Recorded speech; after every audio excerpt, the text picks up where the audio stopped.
साल 2015 में Beijing highway पर एक ट्रैफिक जाम हुआ जिसने 50 लेन के हाईवे को भी पूरी तरह जाम कर दिया था। और 1980 में फ्रेंच ऑटो रूट हाईवे पर ट्रैफिक जाम इतना लंबा था कि 175 किलोमीटर तक गाड़ियां फंसी रही। इस ट्रैफिक को क्लियर होने में काफी दिन लग गए थे। ऐसे बहुत से देशों में लंबे लंबे जाम लगे रहते हैं जिन्हें खाली करने में काफी दिन लग जाते हैं। पर आज मैं जिस ट्रैफिक जाम के बारे में बात करूंगा जिसे सुनकर शायद आप चौंक देंगे, क्योंकि यह ट्रैफिक जाम कुछ दिनों, हफ्तों या महीनों का नहीं बल्कि पूरे 8 सालों तक चलता रहा। तो बने रहिए वीडियो के साथ लास्ट तक, और उससे पहले आप चैनल को सब्सक्राइब जरूर कर देना। यह आपके लिए फ्री है पर मेरे लिए बहुत इंपॉर्टेंट है। ये शुरू करते हैं। दुनिया का सबसे लंबा और मुश्किल ट्रैफिक जाम स्यूज कैनाल में लगा था, जिनमें शिप्स और हजारों शिप मेंबर अगले 8 सालों तक फंसे रहे। हाईवे पर ट्रैफिक जाम खुलवाने में ज्यादा से ज्यादा दिन लग जाते हैं, पर स्यूज कैनाल में लगे जाम को खुलवाना किसी के बस की बात नहीं थी। तो आइए इतिहास में चलकर दुनिया के सबसे लंबे ट्रैफिक जाम की इंटरेस्टिंग स्टोरी जानते हैं। 1869 से पहले जब शिपिंग इंडस्ट्री के पास स्यूज कैनाल का तोहफा नहीं था, तो यूरोप और एशिया के बीच गुड्स इंपोर्ट और एक्सपोर्ट करने के लिए अफ्रीकन कंटिनेंट से घूम कर जाना पड़ता था। स्यूज कैनाल ने शिपिंग इंडस्ट्री के महीनों के सफर को दिनों में बदल दिया था। अब यूरोप से शिप मेडिटेरेनियन से होती हुई डायरेक्टली रेड सी पहुंचकर एशियन कॉन्टिनेंट को एक्सेस कर सकती है। इस कैनाल को यूज करके हर शिप करीब 10,000 किलोमीटर का फासला बचा लेती है।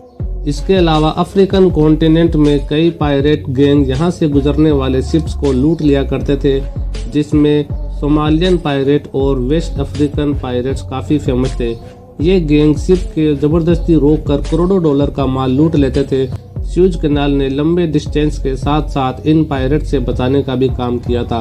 यह बात है 5 जून 1967 की, जब सुबह के समय 15 शिप स्यूज कैनाल में मेडिटेरेनियन साइड से इंटर करती है। नॉर्मली शिप को कैनाल क्रॉस करने में 12 घंटे लगते हैं, पर इन्हें नहीं पता था कि आज इनका घंटों का सफर सालों तक चलने वाला है।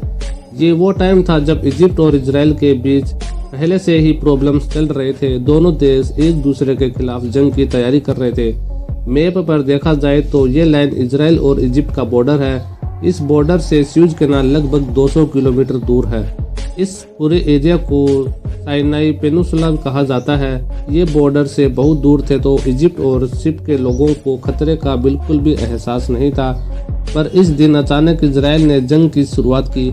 सिर्फ 1 घंटे के अंदर ही स्यूज कैनाल के पास कई रॉकेट और प्लेन आ गिरे। हालात इतने खराब हो गए थे कि इजिप्ट फोर्सेज ने स्यूज कैनाल को दोनों तरफ से बंद कर दिया।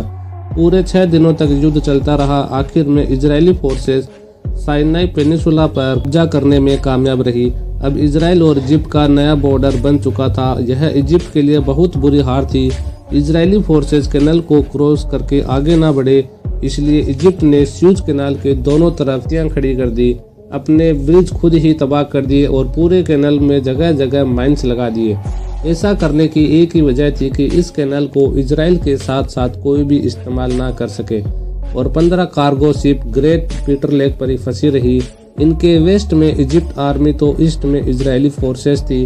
इनके पास यहाँ खड़े होकर इंतजार करने के अलावा कोई ऑप्शन नहीं बचा था। इनके अलावा सैकड़ों शिप्स को मेडिटेरेनियन और रेड सी में ही रोक दिया गया था। सब इसी उम्मीद में थे कि शायद मामला सुलझ जाए, पर मामला और भी गंभीर होता जा रहा था। दिन, हफ्ते और महीने गुजरते ही गए, पर दोनों देश के युद्ध समाप्त नहीं हुए। साथ ही साथ इनका नुकसान पूरी दुनिया को भी हो रहा था। शिप्स डिलेड हो गई और फ्रेट चार्जेस कई गुना बढ़ा दिए गए थे। जो शिप्स पहले स्यूज कैनाल को इस्तेमाल करके एशिया से यूरोप जाती थी, उनको अब दोबारा से अफ्रीकन कॉन्टिनेंट घूम कर जाना पड़ रहा था। इन 15 शिप के अंदर British, Germany, Swedish, Polish, French, Bulgarian, Slovakian और अमेरिकन शिप्स मौजूद थी। कई महीनों बाद जब इनको लगने लगा कि यह मामला जल्दी से खत्म होने वाला नहीं है, तो शिपिंग कंपनीज ने ज्यादातर क्रू को वापस बुलवा लिया और एक एक शिप पर 10 लोगों को मेंटेनेंस के लिए छोड़ दिया गया। हर दूसरे तीसरे महीने ये 10 लोग का क्रू चेंज कर नए 10 लोगों को भेजा जाता था, इसी उम्मीद में कि वो एक ना एक दिन अपनी फंसी हुई शिप को निकालने में कामयाब होंगे। इतने टाइम साथ रहते रहते 15 शिप के क्रू में दोस्ती भी बढ़ती चली गई। उन्होंने डिप्रेशन से निकलने के लिए एक्टिविटीज का भी इंतजाम कर लिया था। जर्मन शिप पर एक चर्च खोला गया। बुल्गारियन शिप पर हर नाइट मूवी देखी जाती थी। वहीं स्वीडिश पुल पर पूल पार्टी और ब्रिटिश शिप पर फुटबॉल खेली जाती थी। एक के बाद एक साल गुजरते जा रहे थे, पर यह शिप एक ही जगह पर खड़ी थी और एक वक्त आने पर शिप के ऊपर मिट्टी की लेयर भी जम चुकी थी। इन शिप्स का इन लड़ाइयों से कोई मतलब नहीं था, तो इनको खाना भेजने में इजराइल और इजिप्ट को कोई प्रॉब्लम नहीं थी। 6 सालों के बाद ये जंग एक बार फिर से शुरू हो गई, पर इस बार हमला इजिप्ट की तरफ से हुआ था। दोनों तरफ से लगातार हमले हो रहे थे, पर इस बार इजराइल मिसाइल ना चाहते हुए भी अमेरिकी शिप पर आ गिरा और वो पूरी तरह तबाह होकर नीचे समुद्र में डूब गई। इस युद्ध में हजारों सैनिक मारे गए। फिर 24 अक्टूबर 1973 में दोनों देशों के बीच सीज फायर एग्रीमेंट हो गया था और दोनों देशों ने अपनी अपनी मिलिट्री फोर्स पीछे हटा ली।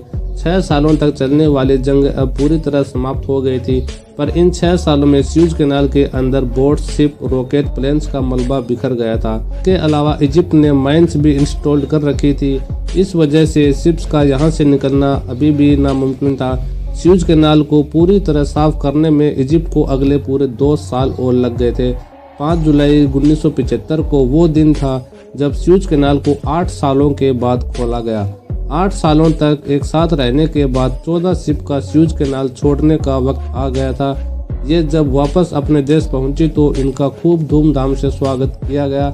स्यूज कैनाल खुलने के बाद वापस पहले की तरह शिप का आना जाना शुरू हो गया था। इतना लंबा ट्रैफिक जाम इतिहास में आज तक नहीं लगा है। इसके बाद इजिप्ट और इजराइल के बीच रिश्ते और भी मजबूत हो गए। इजराइल ने जितने बॉर्डर्स पर कब्जा किया था वो इजिप्ट को वापस कर दिया। तो दोस्तों, आपको वीडियो कैसी लगी तो कमेंट में जरूर बताना और इसी तरह के अमेजिंग इन्फॉर्मेशन वीडियो के लिए आप हमारे चैनल को सब्सक्राइब और वीडियो को लाइक जरूर कर देना। मिलते हैं अगली वीडियो में।